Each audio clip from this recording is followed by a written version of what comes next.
Before we catch up with Wade, let's take a look at the brand new Bass Pro Shops and Cabela's Club Crystal Friction Turkey Calls. Turkey calls come in a lot of different options. You've got your mouth calls, your box calls, and your slate calls, and each one of them require a unique set of tuning so that you can be able to maximize them.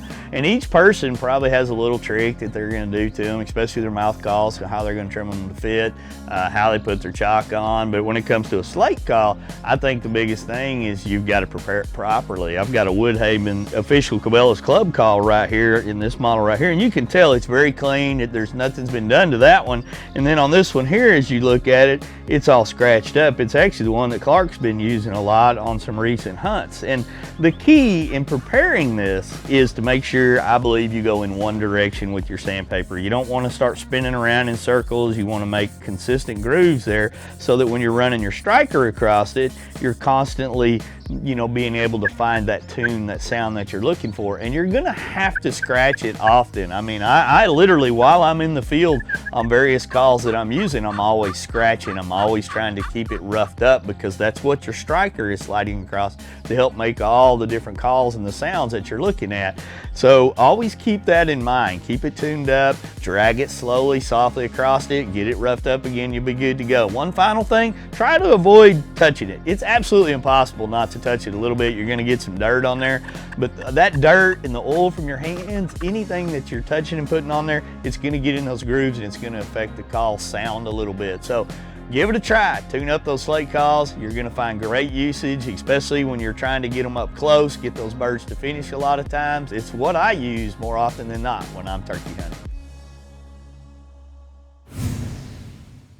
You know, turkey hunting to me is about the encounter. I love the interaction that you have with the hens where you're communicating with them. I love seeing the tom strut. I love to hear them gobble and then just watch their movements. And I think over the last 15 or 20 years, every year that I do it, number one, the more I realize what I don't know, and I can be so humbled by them. But number two, the more excited I get when I set out early morning and you're hearing the birds wake up and you hear the first yelps and some gobbles, and it just never gets old.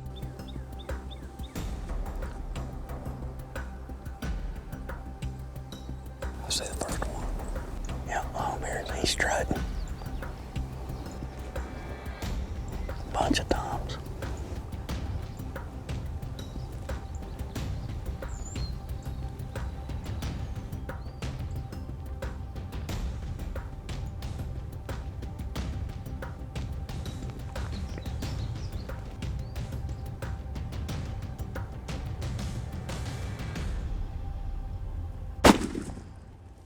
Got two of them. That's what I thought.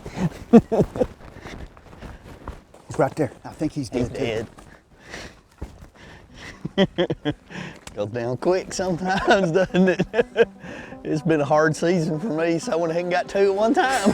That was awesome. Oh man.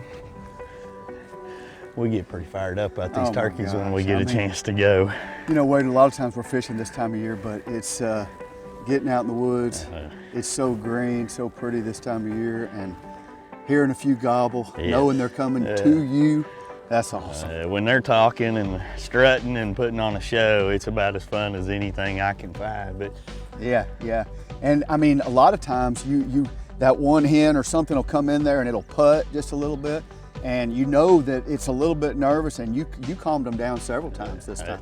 And you know, and I think there's guys good with slate calls, there's guys good with mouth, the box. I mean, it's just kind of a mix. Everybody does it a little different. Everybody does it different. What I've learned is you just got to get out there and do it. Call, and I mean, they make sounds, all kinds of different sounds. And calls sound so different, you know. That's the cool thing about a glass call is when you get that glass call, you can make different sounds with it.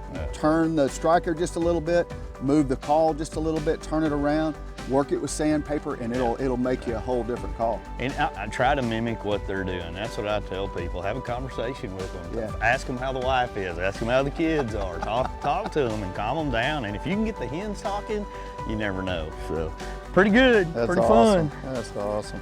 Congrats, Wade, for this exciting first-time experience of getting two turkeys at once.